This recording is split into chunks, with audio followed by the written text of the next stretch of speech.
যদি আপনি নিজেকে ভাবতে পারেন তাহলে আসেন আজকে তওবা করি আমরা সবাই মিলে।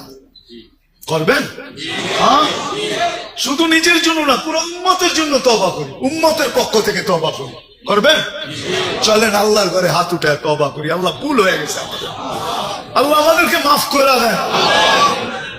বলেন আল্লাহ আমাদেরকে মাফ করে দেন, ভুল হয়ে গেছে। আল্লাহ তোমার নবীর শান রাখতে পারি নাই, আমরা মান রাখতে পারি নাই, ইজ্জত রাখতে পারি নাই, তুমি আমাদেরকে মাফ করে দাও মালিক। নামান আজকের থেকে অঙ্গীকার করে। আর কি করবে?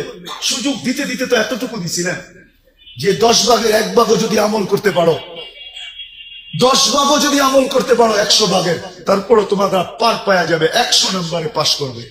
হাদিস আছে, এক জামানা আসবে লাউ উমিলা উসরা মা উনজিলা দিলানা চা, 10 ভাগের উপরে আমল করবে পার, 100 নাম্বার।